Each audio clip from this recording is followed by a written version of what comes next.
Do you think slavery is morally permissible? I don't believe the Bible views slavery as good.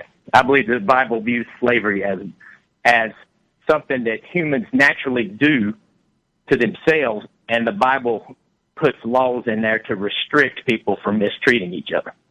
Okay, so you think the God of the universe can tell you not to eat shellfish because that's immoral, but he's too weak to tell you to stop owning people as property? And beating them. And beating them? Well, and passing them on as property to your children? You agree slavery is oppression and mistreatment, correct? So I'm talking about owning another person as property. Yes, I'm talking about mistreatment of others. I'm talking about Matthew, I'm talking about what the Bible says about owning other people as property. And I am talking about, do you believe that as oppression and mistreatment of others? Matthew, do you agree with me that the Bible allows people to own other people as property? Yes. Do you agree that owning other people as property is immoral? Yes. Then why would God... And you say that's a contradiction, right? No, I haven't even got to the contradiction yet. This is where the muddled thinking comes in. You agree the Bible allows for the owning of people as property, and you agree that God inspired the Bible. Yes. And God can tell you that something is immoral, like don't covet, don't lie, don't eat shellfish. Do you think eating shellfish is immoral? Don't steal somebody else's freedom. Okay. But owning people's property. So now how is it that God can inspire a book that says it's okay to own people as property if in fact it's immoral?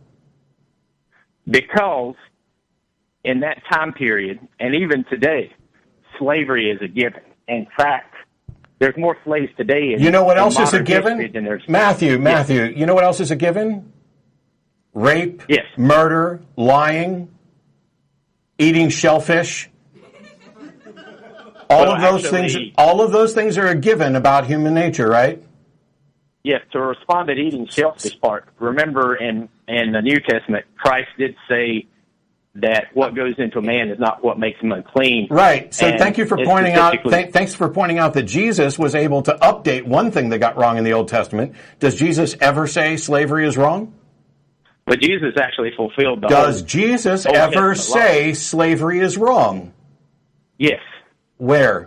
When they say do not oppress, when Jesus said that's love not your neighbor as yourself. No, see, you're using love an enemy. You're using yourself. Okay. Maybe the slaves aren't my enemy, and maybe I'm not hurting them, but I still own them as property. Does Jesus ever say it's wrong to own people as property?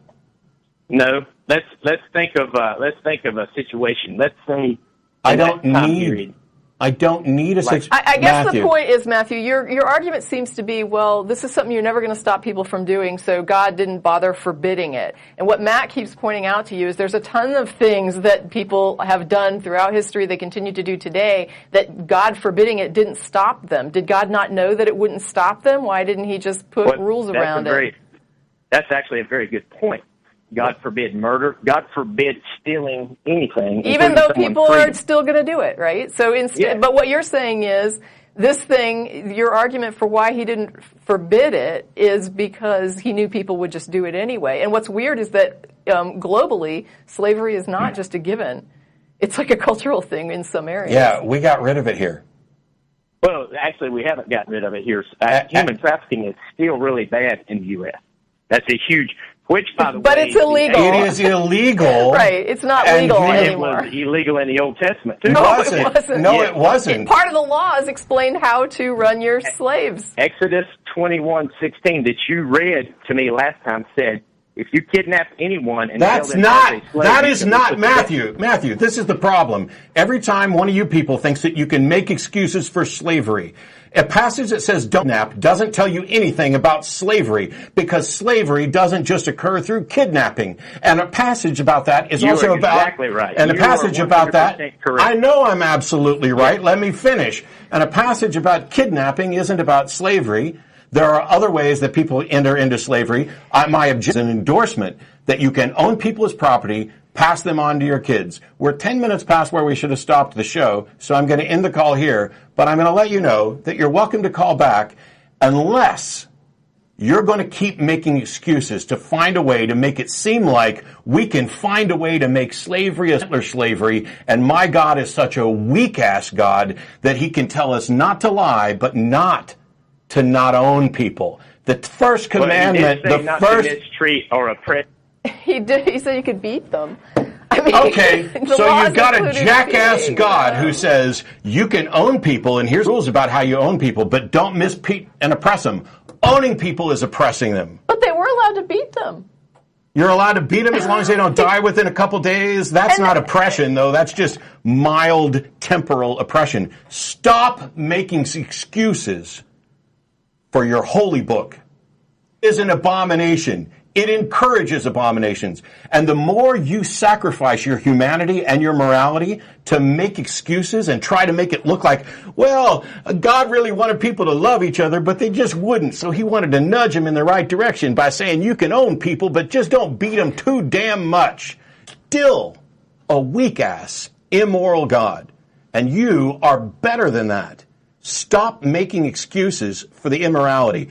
Take responsibility for your life and realize that even if a God tells you that you can own somebody, that God is a piece of shit.